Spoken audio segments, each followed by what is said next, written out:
Welcome, everyone, to the third night of Carve-Con for our spooky tales around the fire. My name is Culliver Crantz, the creator of the FrightVision series, and I'm here to bring you a night of spooky stories. So turn the lights down low, get tucked in, and be ready. Pretend you're sitting here around the fire with me as we listen to some amazing spooky stories. Here we go. Let the nightmares begin.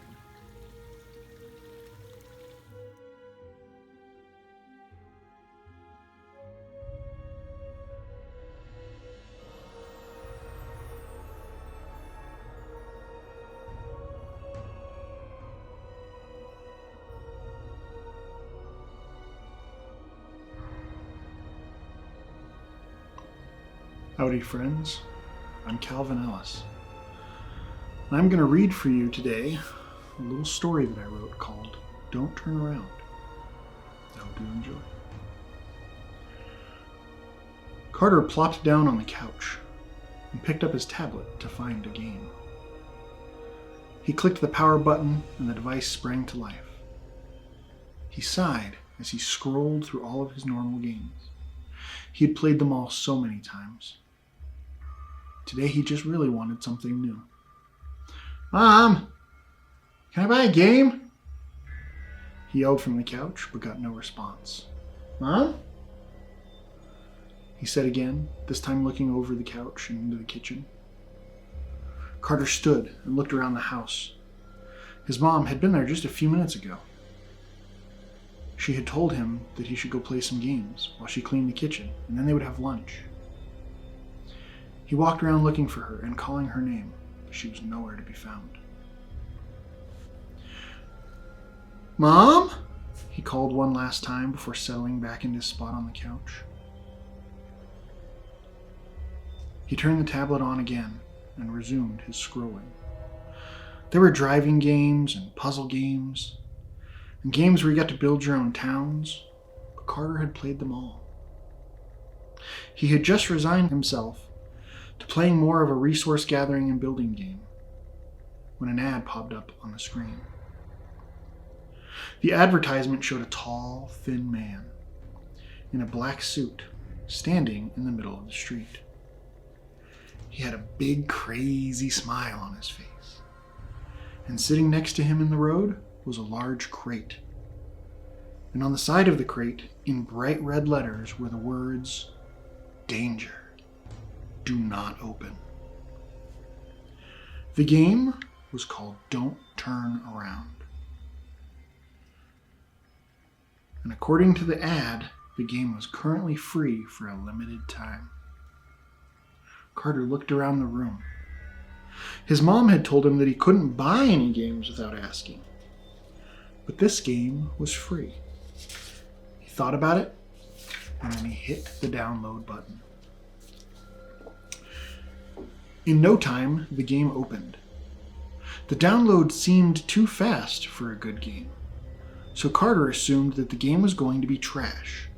But it was free, so he decided to give it a try anyway.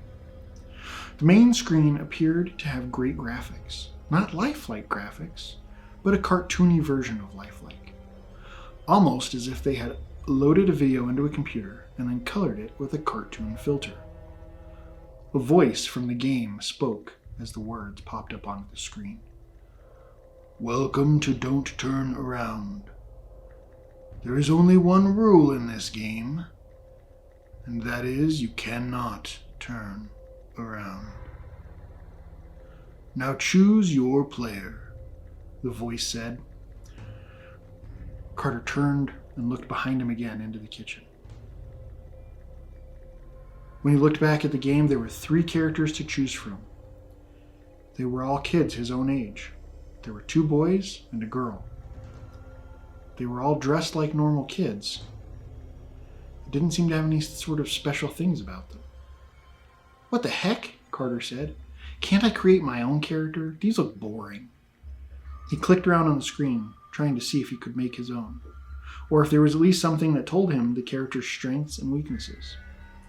He could find nothing, so he finally decided to just pick one and play. He picked a boy with blonde hair and a blue shirt. And as soon as he clicked on the boy, the other two vanished, and a blindfold appeared on the selected boy's face. Then the screen went dark, and a loading bar popped up. When the loading bar reached 100%, it disappeared, and the screen was dark. Carter could hear something. He held the tablet up to his ear, and he could hear the low rumble. A growl. He dropped the tablet into his lap and fought a scream. He picked it back up and saw that now there were words on the screen. Tap to remove blindfold. Carter tapped the screen. The scene was a simple street. The growl was louder now, and it was joined with heavy, guttural, garbled breathing. On the screen were two circles, one on each side. He found that the one on the left let him move forward and backward, left and right, and the other circle allowed him to rotate the character.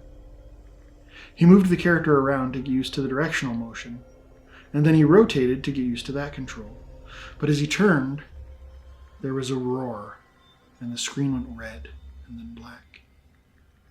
The words, "Game over," appeared. "What the heck?"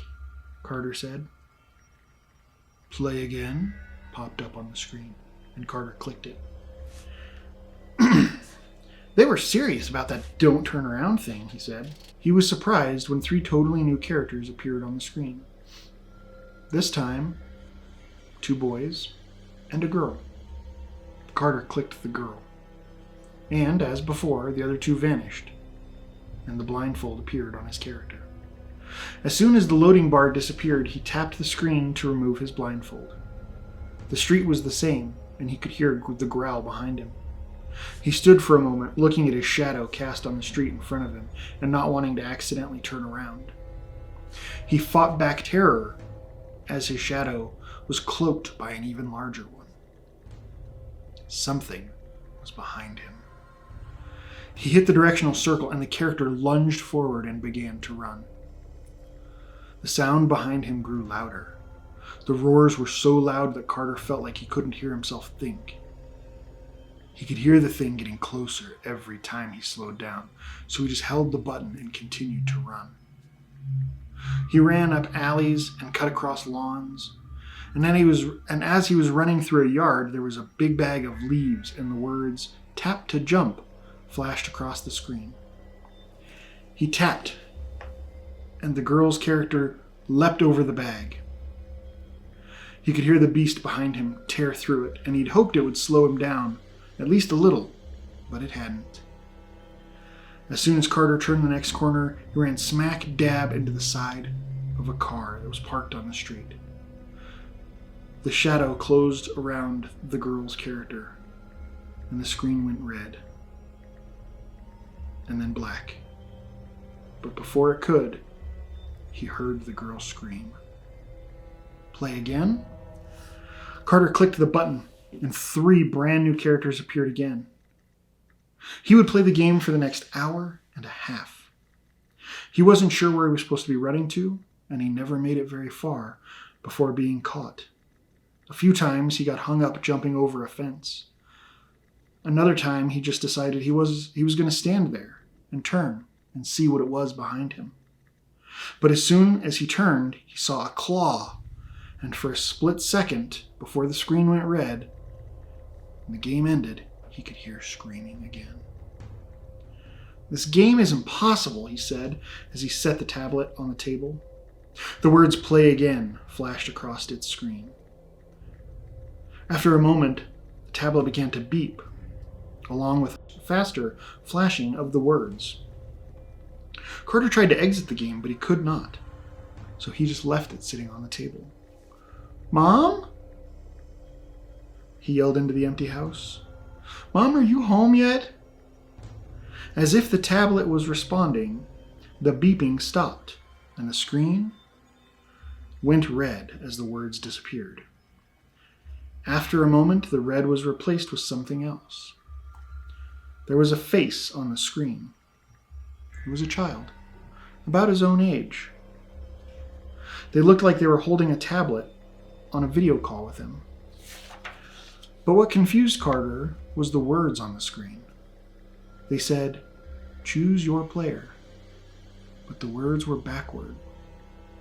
The kid on the other end of the tablet clicked the middle of the screen and everything went dark. Carter could not hear or see anything.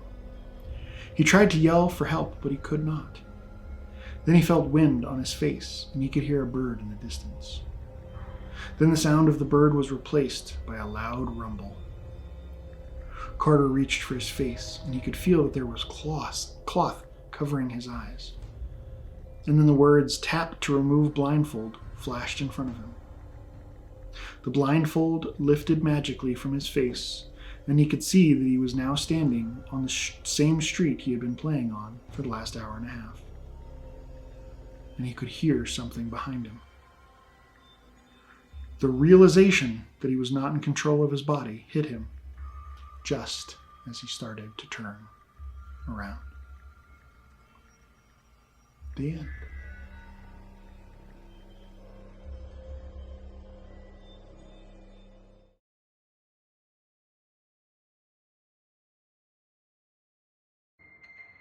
Hi, I'm Elise Parisian, host of the podcast Unspookable, a family-friendly look at the histories and mysteries behind your favorite scary stories, myths, and urban legends. Each week, we discuss such topics as Bloody Mary, Charlie Charlie, and Ouija boards to find the stories behind the scares. Speaking of, have you ever heard of Bloody Mary? Have you ever tried to summon her with your friends, or maybe even by yourself? People in the United States have been trading stories about Bloody Mary since the 1960s. So it's possible that your parents, your teachers, or even your great aunt could have tried to summon Bloody Mary when they were a kid.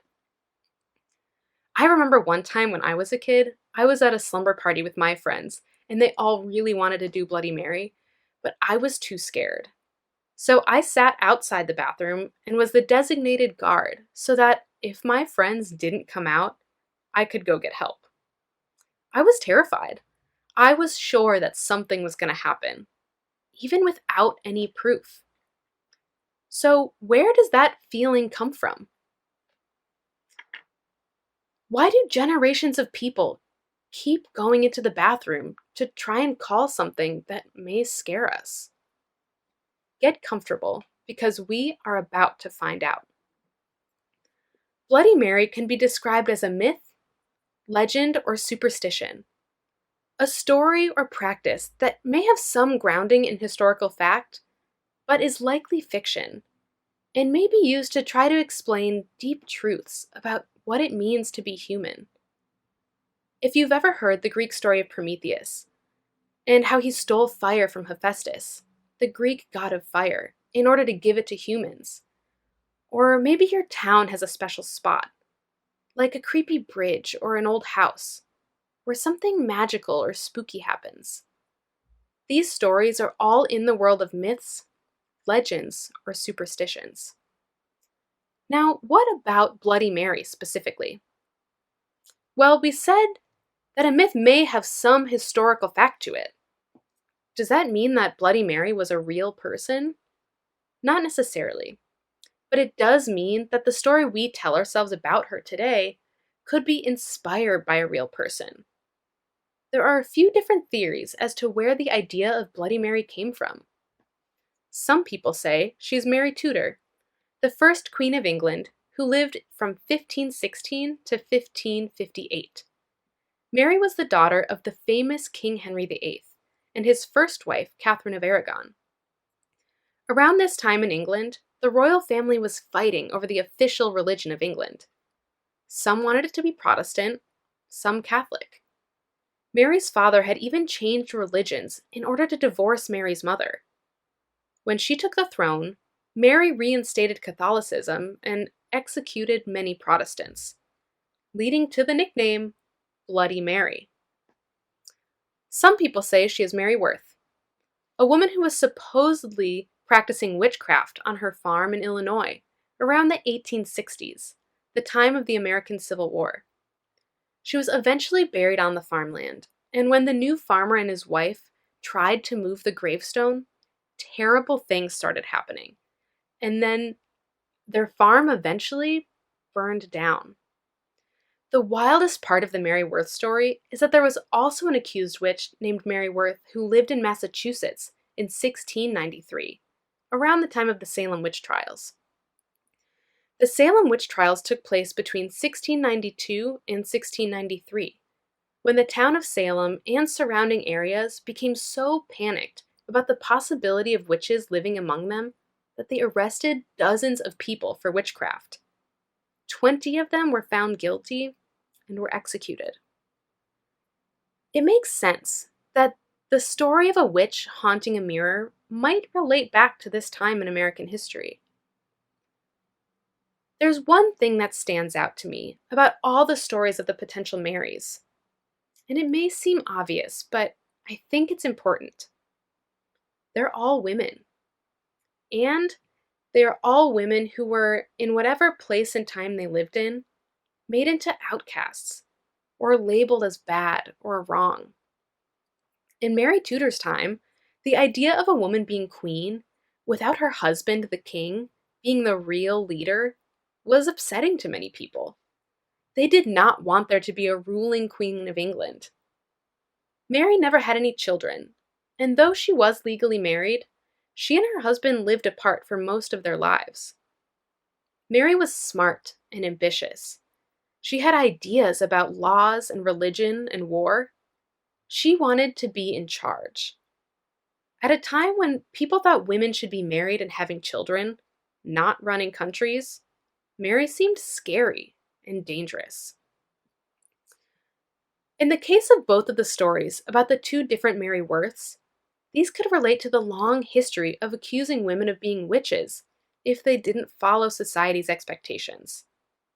If a woman lived alone, with no husband or children, it used to be automatically assumed that there were something wrong with her. If she had knowledge of plants or herbs that could make medicines, for example, she may be accused of being a witch, even if she was only trying to help people.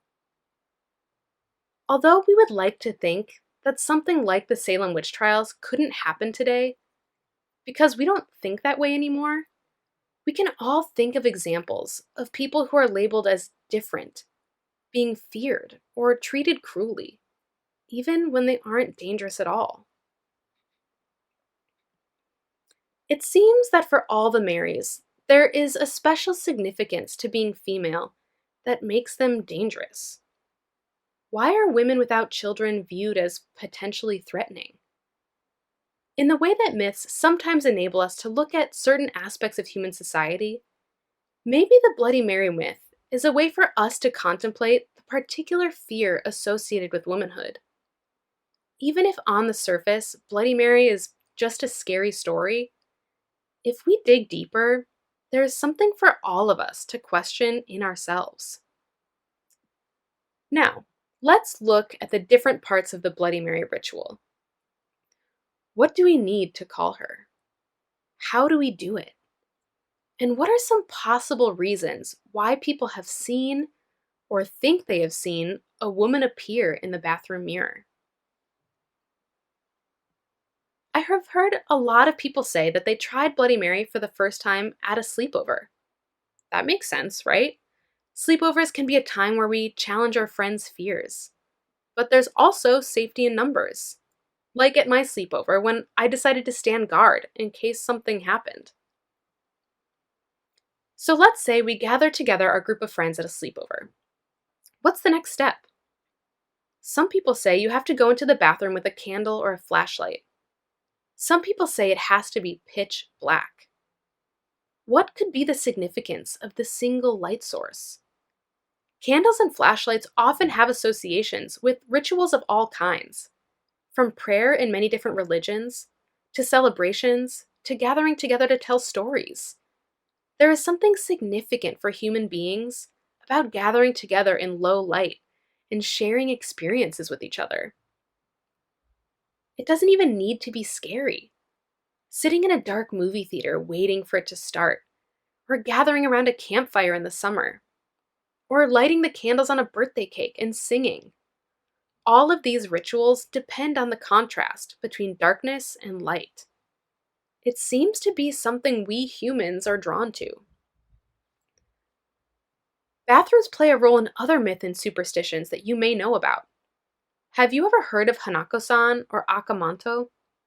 Both are stories that originated in Japan and involve ghosts that haunt the girls' bathroom. If you're curious about other bathroom superstitions, we will talk more about them in a future episode. For now, can you think of anything most bathrooms have in common?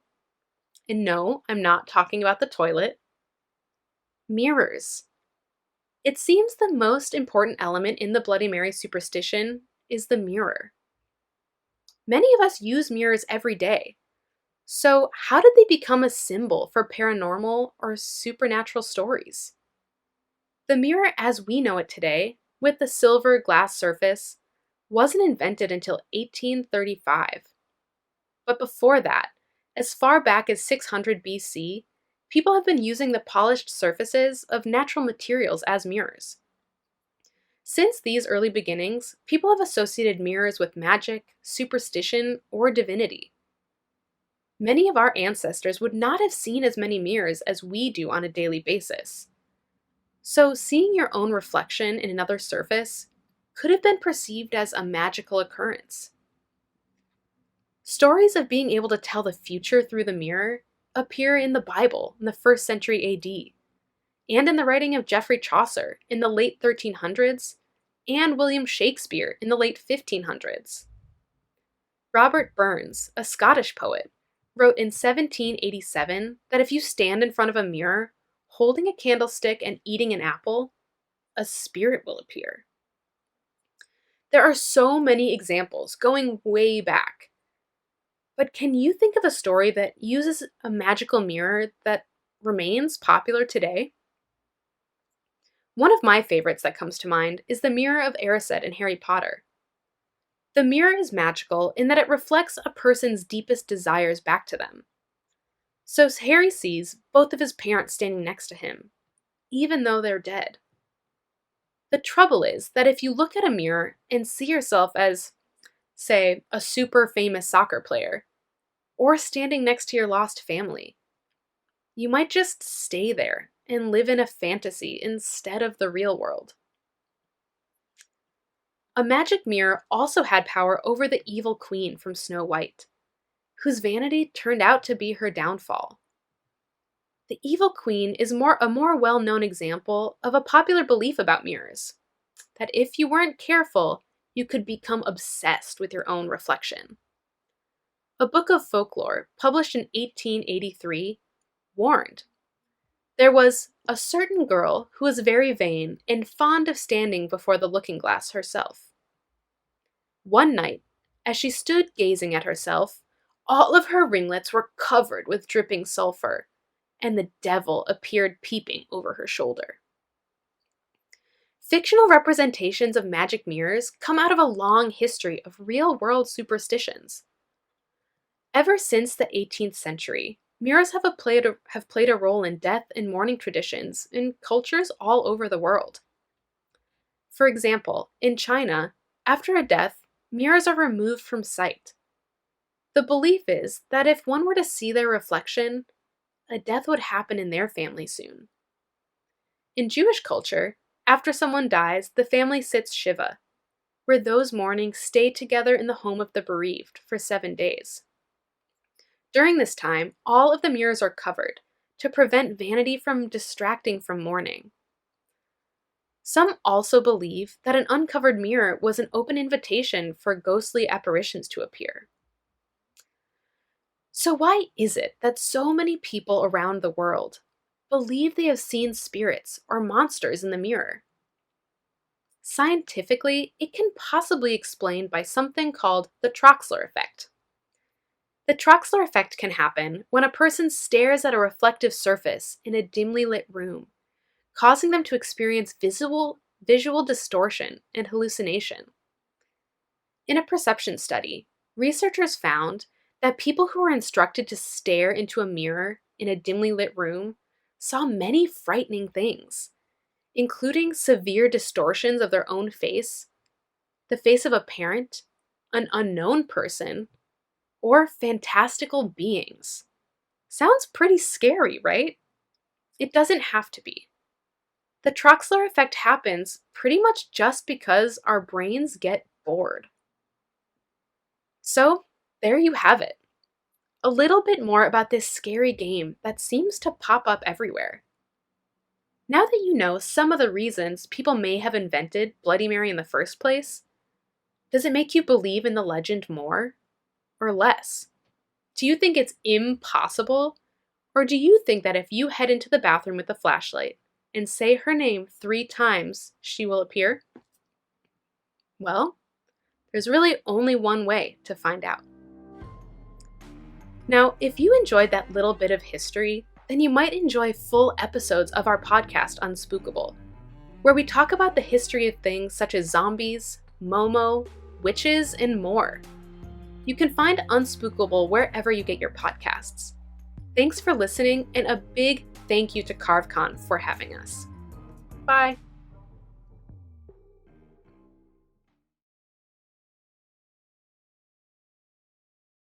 What goes bump in the night?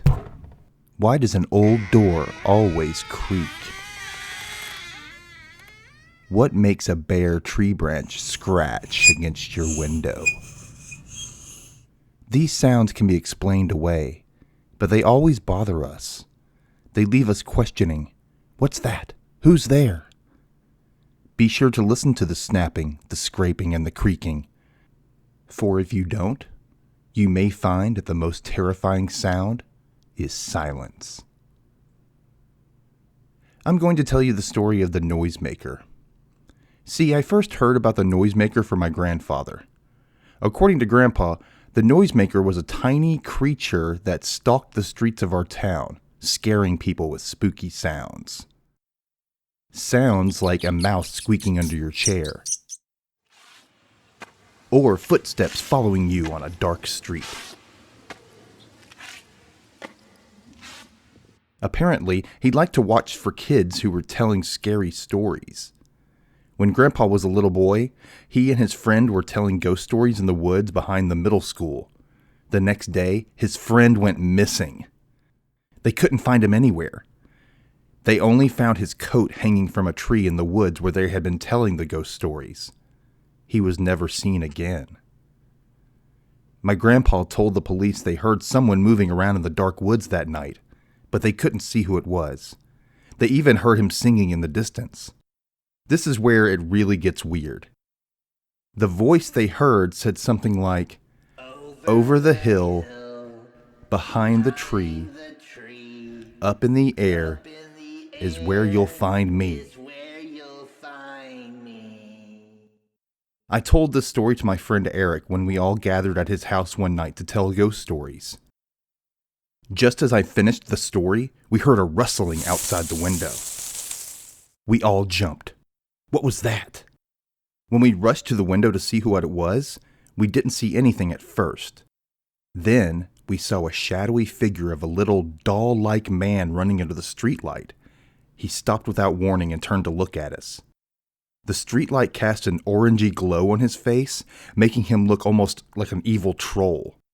He had frizzy gray hair and long eyebrows that came to a sharp point at the sides of his eyes. His mouth was wide with many pointed little teeth as he smiled briefly at us. My buddy Eric quickly pulled out his phone to snap a picture, but then when the flash went off, we noticed that the man disappeared almost instantly into the darkness of the trees. When we looked at the picture later, we couldn't see the man at all. However, in his place, we saw a pair of glowing red dots. They almost looked like cat eyes reflected in a flashlight. They all thought I was pranking them. They thought a friend of mine was probably dressed up and listened for me to tell the story of the noisemaker. But that was far from the truth. I didn't plan that. I don't know who that little man was.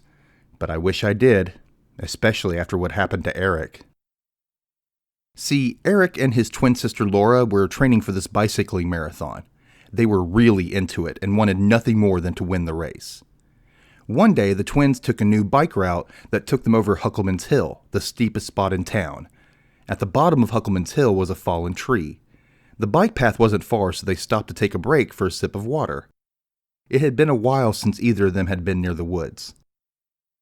After that, the story gets a little strange. According to Laura, Eric wandered over to a large tree. The tree was fully equipped for climbing. There were branches going up the trunk almost like a stepladder. Apparently, it was too enticing to pass up, so Eric grabbed a branch and began to climb. Laura tried to warn him that it could be dangerous, but Eric, the daredevil, never listened to her, but he should have. About halfway up, a tree limb snapped, and Eric went tumbling down. Then, according to Laura, he just disappeared, right into thin air. She looked everywhere for him, but there was no trace of Eric. She ran home to find her parents, and they ended up having to put out an Amber Alert. No one knew where Eric had gone. They put a search party together to find him. Practically the entire town was looking for him. We couldn't believe he was gone. It was really scary. Then, one day, Laura found me in school. She told me that they had found Eric, but something was off. I asked her what was wrong, and she said that Eric told her he found himself in this weird laboratory with a little man who was messing around with a bunch of junk, making strange sounds by striking things or rubbing objects together. It was the noisemaker. He tried to hide, but the little troll knew he was there already. He started chasing Eric around the room, holding a giant maraca and shaking it like he was a rattlesnake waiting to strike. Freaky stuff. Per Eric, the man's mouth looked extra wide. With all those pointed teeth, he said he was afraid the noisemaker was going to open his large mouth and chew him up for dinner. He told Eric he had to be punished for trespassing. Eric was confused. Punished for trespassing? He didn't mean to be there, but that didn't matter to the noisemaker. He was going to get Eric no matter what. He lunged at Eric, trying to eat him up with his huge mouth full of razor-sharp fangs. Luckily, Eric jumped out of the way and accidentally pulled a lever that opened a trap door underneath him. He said he fell down fast and landed hard at the base of the tree he had been climbing. Eric was back. He was finally safe and out of the clutches of the noisemaker. This all sounds like a happy ending, but there is a twist. At first, Laura wouldn't tell me what was wrong. She kept tight-lipped, like she was embarrassed or something. I begged her, but she said that I had to see it for myself. So, I followed her home that day. I had to know what had happened. Everything became all too clear when I saw him. See, when Eric got away, he thought he had escaped the noisemaker's punishment for finding his hidden lab. But he hadn't. The noisemaker punished him all right by taking away Eric's hearing and ability to speak. He was permanently silenced. Eric wouldn't be able to make a sound for the rest of his life. So if you're ever telling ghost stories and you hear a noise just outside, maybe don't go investigate. And remember, never go into the woods alone. You never know if you'll come back the same. If you come back at all. The end.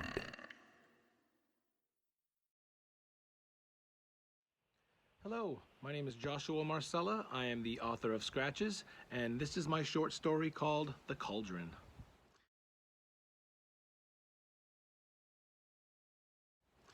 Norman was a horror movie fanatic, so when the new kid told him he wanted to show him something creepy in the woods, it didn't take much convincing. A cauldron? Like a real cast iron cauldron? No way. Where is it? Norman asked outside the Birchwood Middle School. He couldn't believe it. Sure is. My dad and I were out on a hike this weekend. We accidentally went off the trail and came across it in the woods. It's so cool and creepy. I thought of you immediately, being a horror movie buff and all, Trevor explained. Well, I'm not big on witches. They're kind of girly, but you have my attention. What trail did you say? Norman tried to play it cool, but deep down he was jumping for joy. He loved photographing spooky things like abandoned houses and cemeteries. His dream was to produce horror movies after he graduated. A cauldron in the woods was right up his alley, girly or not. It's a bit of a hike, heading just off the Pine Seed Nature Trail, but I bet I could find it again, Trevor said. Can we go this afternoon? I have video production the rest of the week, but I'm free today. Norman was having a hard time keeping his cool. He was familiar with the Pine Seed Trail, but he'd never been out there. The air of mystery was intriguing to him. He didn't know Trevor that well since he was new, but he had no reason not to trust him. The pentacle on Trevor's black t-shirt was enough to convince him that Norman had shared the same interests. Sure, man, my dad works late today. Don't you have to ask your parents or something? Nah, I'm always doing something after school, so my parents will think nothing of it. Besides, it shouldn't take that long, right? Not at all. Meet me at the trail in 30 minutes, Trevor said. Got it. Gives me time to run home and grab my camera. Norman turned and excitedly hopped onto the bus. Awesome shirt, by the way. After he was seated, the doors shut and the air brakes let out a hiss. Trevor stares, and Norman shoots him a friendly wave as the bus rolls away. Trevor smiles back. A crisp gust of October wind blows a heap of dead leaves over Trevor's boots. He always loved the fall and the accompanying sense of burning firewood. 25 minutes later, Trevor spotted Norman jogging up the street to meet him at the trail, a digital camera hanging from his neck, swaying with each footfall. Sweet camera, Trevor said. I came as quickly as I could. Had to let the dog out and grab my camera. Didn't want to keep you waiting. He'd given up the disinterested act. Right on. Let's get that going before it gets dark. Lead the way, Norman said eagerly. They'd been hiking for close to 40 minutes, the sound of dead leaves and twigs crunching under their feet. An old birch tree laying across this path was evidence that the trail wasn't a priority for the town to maintain. Not much further, we veered off shortly after the fallen birch chasing a cardinal. My dad loves bird watching, Trevor explained. Norman makes a mock snoring sound. How boring. I guess it beats watching the Home Shopping Network like my mom does. Yeah, I guess it does, Trevor agrees. Say, why don't you like witches? I don't know, Norman thinks for a moment. I guess the idea of some crazy old woman living in the woods isn't that scary to me. We learned about the Salem witch trials in school, but that turned out to be a hoax. Plus, there's never really been a truly scary witch movie like ever. This is where we turn off. Probably 30 minutes and we're there. Trevor presses the subject further. So what, you don't believe in witchcraft? Alchemy? Curses? None of that? Nah, it's all just make-believe. I love horror movies because they're scary, but at the end of the day, they're just stories. Norman says matter-of-factly, humans are the real monsters. With a smirk, Trevor points up ahead. We kept heading this way. I remember this grouping of trees. Let's go. They stayed quiet for the remainder of the hike, the excitement building within Norman. I think it's up here, Trevor said, breaking the silence. Norman grasped his camera and tried peering past Trevor's shoulders. To his surprise, a dilapidated cabin that looked to be 100 years old came into view. It was nestled amongst a group of oak trees that's foliage burned a fiery red-orange. Green mosses crept up the walls of the cabin, and the loosely hung door was ajar.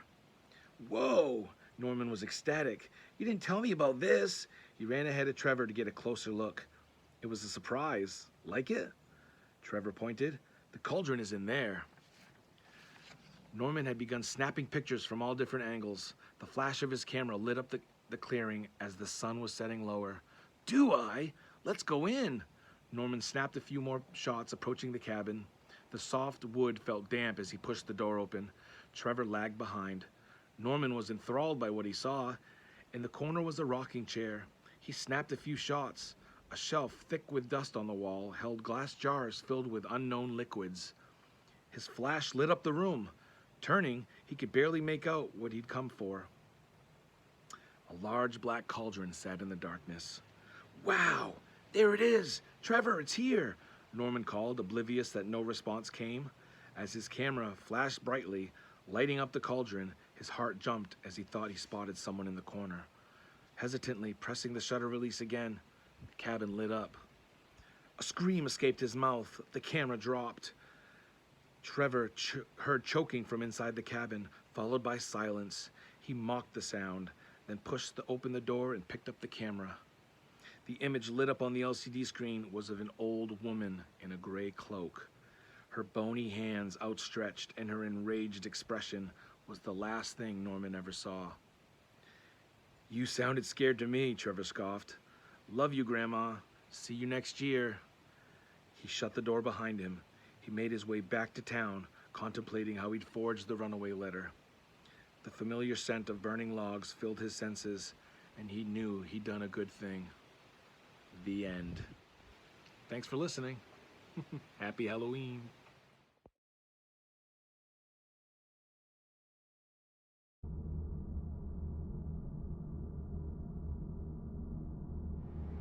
Back when I was in high school, my mom and dad and I flew over to England to visit my grandparents. This is dating back about 10, maybe 11 or 12 years ago. My grandparents lived in a place called Liverpool. I've only been there a couple of times, and since my grandparents had both passed, we were going to be out there for a little bit over a week. The cool thing that I loved about Liverpool was the little hiking trails and little things to do out in nature. I'm not really a big city type of person, so I'm always looking for the opportunity to just get out and have a little adventure. My family lives in Kentucky, but our roots go back to England. Correct me if I say this incorrectly, as, like I said, I'm not from England. But my mom and I, we were walking on this really cool forestry type trail. It was called Specky Hall Estate. I remember it was almost about 2.5 miles long, and it took over a couple hours or so to finish the whole thing. I remember my dad decided to stay that afternoon with my grandparents, and me and my mom wanted to just venture out and just enjoy the day. My grandparents told us about this area, and that's kind of what led us in the direction to, investigate this trail and just make an afternoon out of it, just us two. Please bear with me, I'm trying to remember little details that I have forgotten so many years ago. It's kind of hard to talk about as well. All I remember that afternoon was, it was really odd because we were the only 2 people on this trail. And it wasn't even a difficult trail, it was super easy. The forest was thick in all directions on this trail. It was so green. I loved it. I remember we were making the big loop, as that's what it is. The hiking trail was just a huge loop around, but it was awesome. Well, it was. That was until we saw something that we could not explain. We were just sipping on our coffees, just enjoying each other's company. That's when we started hearing the weird noises. At first, it was just snapping noises, like twigs of something stepping on some branches of some sort. I know we would just glance over our shoulders from time to time, but after a while it started to annoy us and we thought we were being followed. I remember my mom just saying, "Stay cool and just ignore it." That worked. For a few minutes. Then the noises got worse.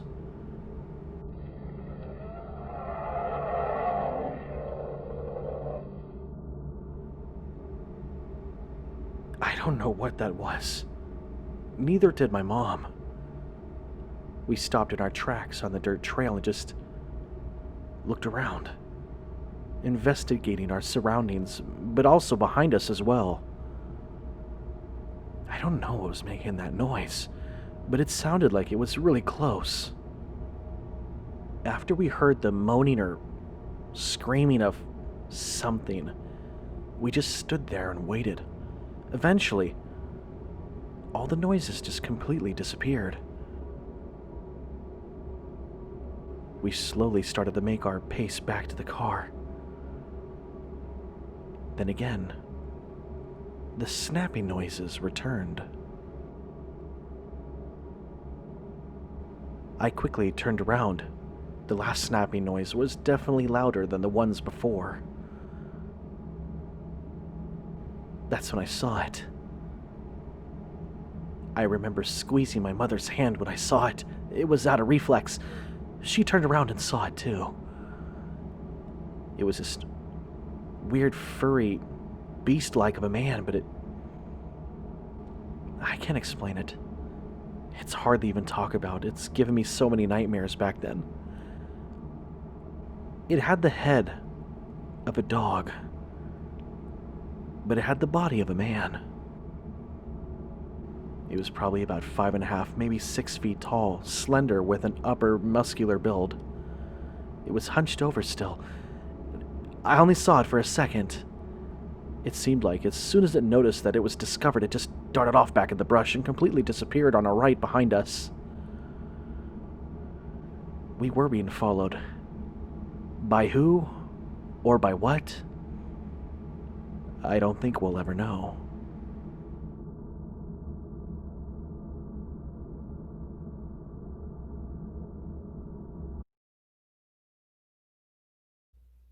Hi, I'm James May, the host of the podcast October by May, and I'll be reading the story Short Stuff by Edward T. May. Short Stuff. I guess it was just bad luck we happened to see Cody that night. Brian and Greg and me got tired of trick-or-treating and decided to go to the railroad tunnel. Cody was just leaving the foster place as we walked past. We asked him if he wanted to go to the railroad tunnel with us. He asked us why, and then we remembered he was new to town, and he didn't know about Short Stuff.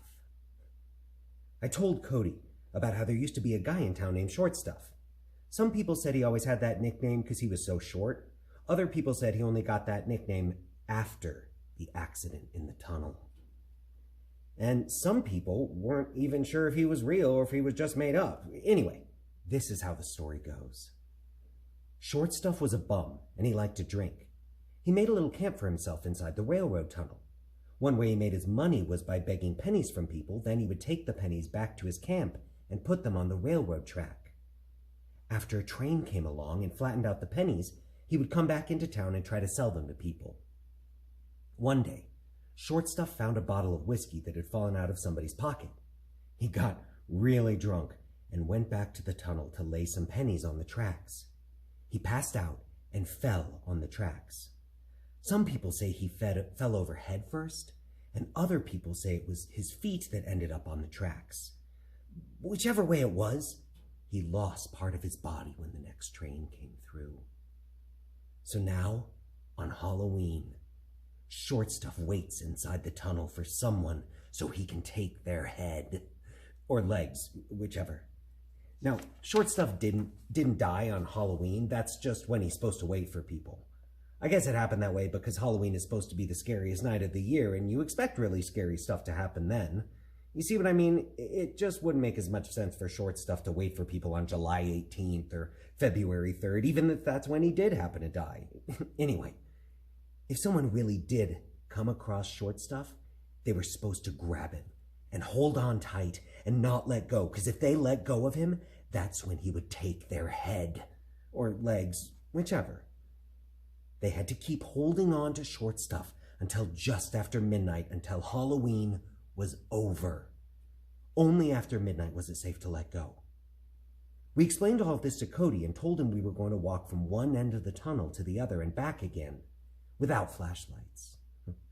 He said he'd come along with us. He stopped by his house and left his bag of candy there, and then we all walked down Main Street and out of town toward the tunnel. It took us about 15 minutes to get there. We stood outside the entrance and waited until the passenger train that always left Davenport at 7:15 went past. It was scary enough to be inside the tunnel, but it was even scarier to be in there when a train went through.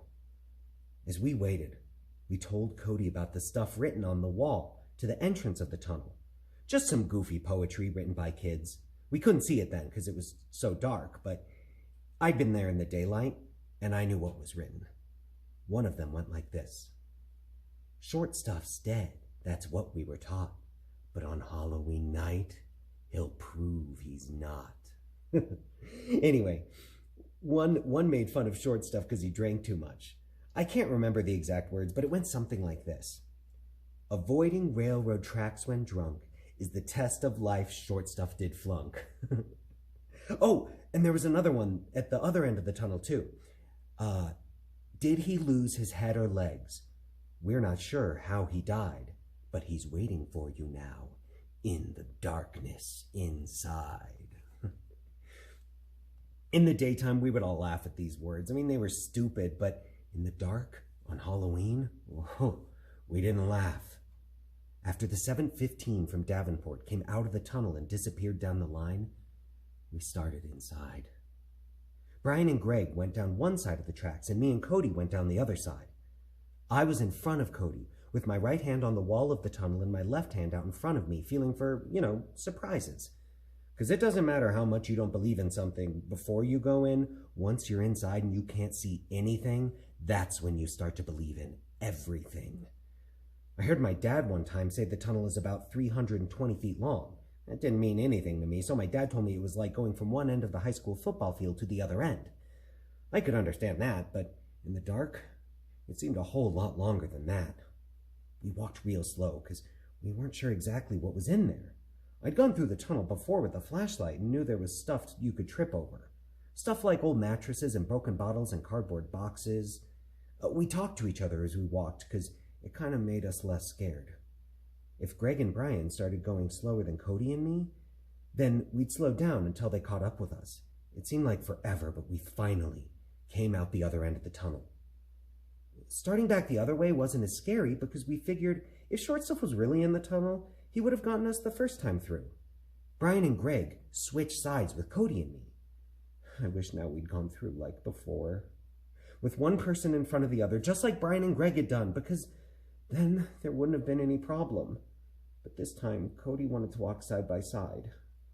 There was enough room between the tunnel wall and the railroad track for 3 people to walk side by side. Having enough room wasn't the problem. The problem was, well, you'll know in a minute. I found a short stick lying on the ground, and we each grabbed one end of it. We went back inside. My right hand felt along the tunnel wall, and my left hand was on the stick. Cody's right hand was on the stick, and I don't know what he did with his left hand. On the other side, Brian and Greg walked in single file, just like they had before when we were walking on the other side. We were about halfway through when I heard Cody cuss as he tripped and fell, and his hand pulled away from the stick. I asked if he was okay. He said a few more swear words, and then he stopped cussing for about a second, and then there was total silence. And that's when he started screaming. I never heard anything like that scream. I knew right away it was no joke. He wasn't fooling around with us. Nobody can scream like that unless they're seriously scared. And when I heard him, I was scared too. Even worse, I didn't know what to do. Brian and Greg were asking me what was wrong. I could tell they were scared too. I told them Cody had fallen down and maybe had hurt himself on broken glass or something. I asked Cody what the problem was, but he didn't answer me. All he could do was scream. I was about to reach down and help him when he yelled out one word. "Short stuff!" And then started screaming again. I jerked my hand away. I was really scared then. All I could think to do was to tell Cody not to let go. I told him I would get our parents and some flashlights and come back. Maybe I would have stayed if I'd known Brian and Greg were already gone, maybe, but I didn't know they were gone. When I made it out of the tunnel, there was nobody else around, so I thought Brian and Greg were still inside with Cody. But they thought I was going to stay inside with Cody and got out of the tunnel before me. I mean, what can you expect from 10-year-olds? I ran all the way home and told my dad what happened. We grabbed some flashlights and a first aid kit and started back to the tunnel. On the way there, we met Brian and Greg and their dads. From the time I left the tunnel until we came back was probably about 20 minutes because we were really running hard. As we came up to the entrance, we could hear Cody still screaming. The dads never stopped, but ran inside as fast as they could. "There he is," I heard one of the dads say. When I caught up with the adults, I was kind of afraid to look. I didn't want to see Short Stuff because I was scared he might forget about Cody and come after me. But I finally did look, and I saw Cody. His mouth was wide open, and he was still screaming. Actually, he was only trying to scream because his voice was real hoarse. He had his eyes closed real tight, but I could see tears leaking out of them. I've never felt so sorry for anyone in my life. All I could do was wonder about what thoughts had been going through his mind for the last 20 minutes. He'd been all alone in the dark, feeling something wet, warm, and sticky coming out of a body, afraid to touch the body, but even more afraid to let go, waiting for someone to come back and help him. all the time screaming and screaming and screaming. I mean, for all I know, he's still screaming and screaming now, up in Rose Hill. Oh, that's where he is now. It's a place for people who aren't quite right in the head. I'll never forget what I saw that night in the flashlights. The sight of poor Cody as my dad tried to pry his fingers off the body, and Cody just gripping it tighter and tighter, even trying to bite my dad's hands to keep him away. Cody wasn't about to let go. Not until Halloween was over. He was squeezing just as tight as he could, holding on for dear life to the body of the deer that was killed by the 715 from Davenport. Thanks for listening, and happy Halloween.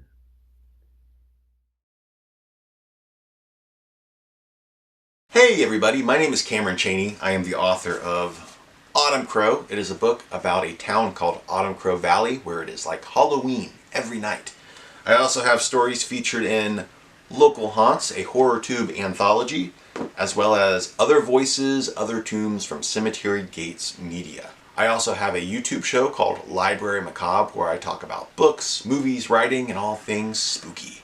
And today, I have a very spooky story for you. But before I read this scary story to you, I wanted to fill you in on an urban legend called Bloody Mary. You may have heard of it.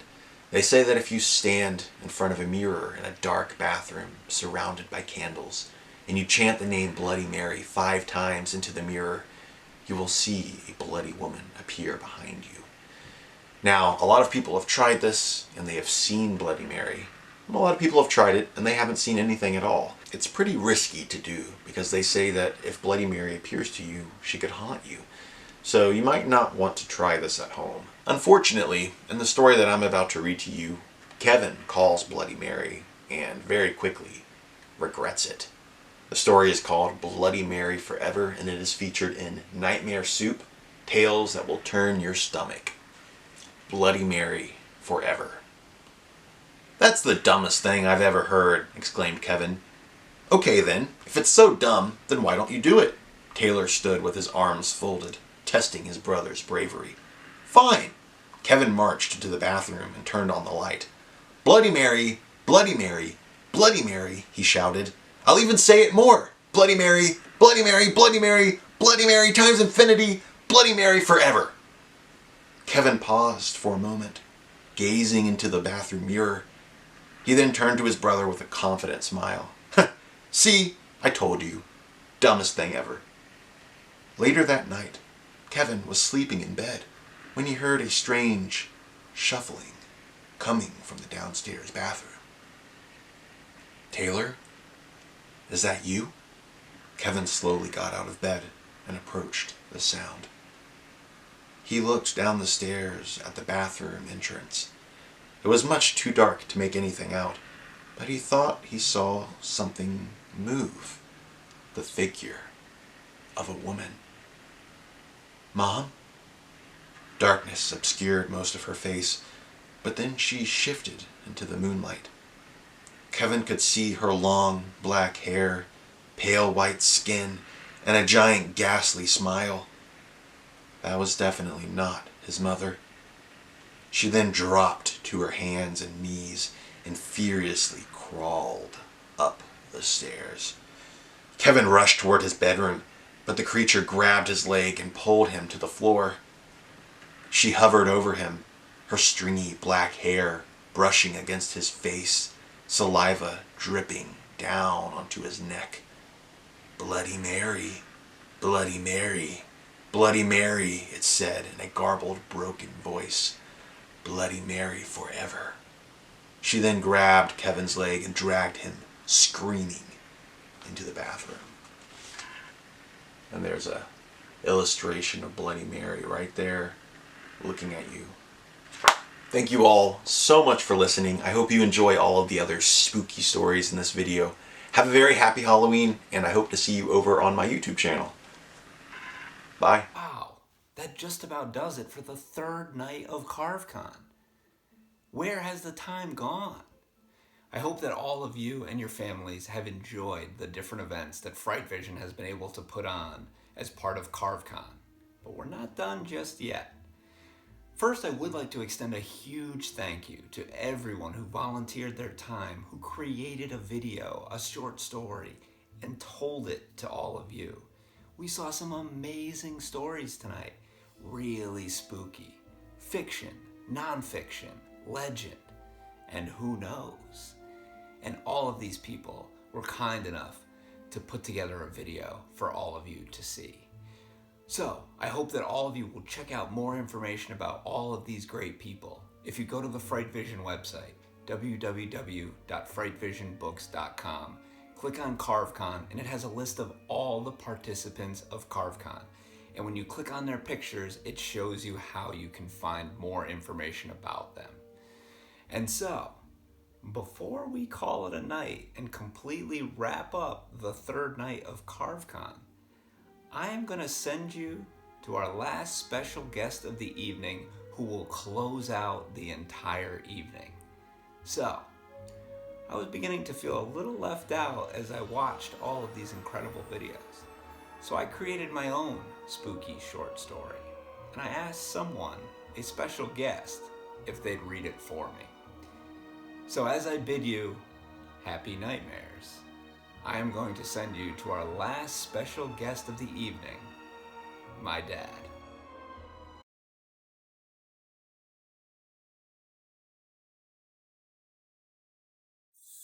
Hi, I'm Joe Von T, lead singer of the Fifth Avenue Vampires, here to read you a frightful story called Static, written by Culliver Crantz.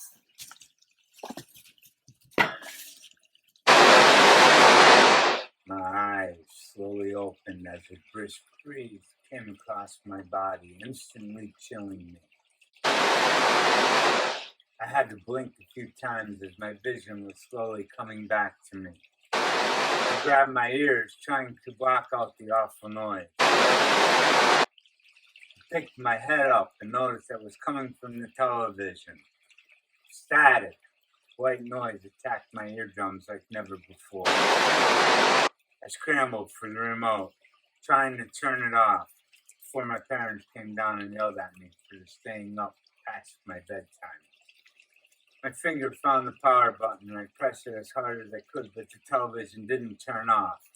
Oh no, my parents are going to kill me. I jumped up from the couch and I ran, charged toward the TV. I ran my hands along the sides of it until I found the power button and clicked it. Everything went black. Quickly, I realized the TV was the only thing that was providing any light in the entire basement. Now everything was black. And it was quiet. Very quiet. I was in the basement of my house. It was a place where I could watch whatever I wanted without my parents knowing. I could play video games all night until they realized that I wasn't in my bed. But somehow they didn't know that I was still down here. I reached my hand out, feeling for the wall. The light switch was somewhere around me. My hand took on a life of its own, searching for the switch. Ah! My right pointer finger found it, and I clicked it up. Wait, it was already up. Yet there was no light on. Creak! Was that the floor above me? Mom? Dad? Another breeze came from the downstairs.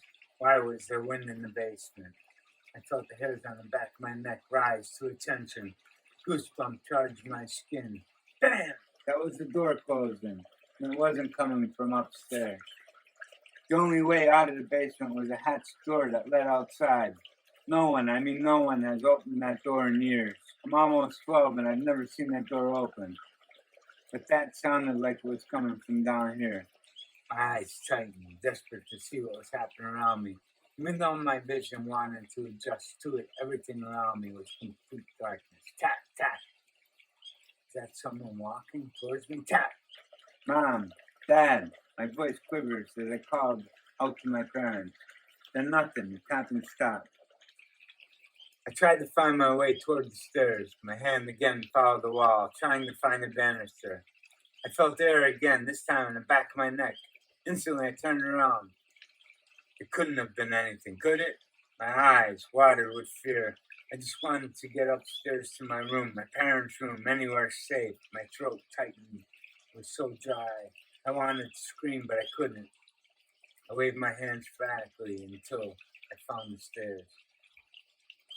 Tap, tap, stomp. Something was right behind me. As soon as I grabbed hold of the banister, I sprinted up the stairs. I reached the top step and nearly ran through the door. I opened it, slammed it behind me, leaning my entire body weight against it, as I hoped that everyone in the house would wake up and we could figure out what was going on. Not a sound. It was still very dark, but not as dark as the basement because the windows let in the pale moonlight. It was just enough light to guide me up the stairs to my room. I stared farther down the hallway to my parents' room. The door was closed and I didn't want to knock. Instead, I rushed into my room and closed the door as fast as I could. I lay in bed listening, wondering what was downstairs, but there was nothing. Everything was quiet again. Slowly, my eyes closed and I woke to a light breeze across my face. My eyes shot open with a gasp. But this time was different. I was in my room and everything was fine. It was morning. Whoa, what a nightmare. I felt so real. I rubbed my tiredness from my eyes and got out of bed. No one was home and everything was quiet. I walked to the door that led down to the basement. It was slightly cracked. My parents never went down there, and I know I closed it last night. I gulped. I pulled open the door, and my hand instantly hit the light switch. This time the lights worked. Slowly, I went down the stairs. Hello, I called out. No answer. I kept going. There was nothing. Everything was normal. I let out a deep sigh as I plopped onto the couch. I reached for the remote, pressed the power button. Nothing happened. Weird. I got up, hit the power button on the TV, started to come on. I turned my back to it. Chills ran up my spine. My eyes darted to the stairs. There was one muddy shoe print near the bottom step. That was where I thought I saw something the last night in the darkness. My body tensed. Somehow I took a step toward the hatch door. I got closer and closer. Then I realized that the door was cracked. Oh! I gasped, awakening to the sound of static coming from the basement TV.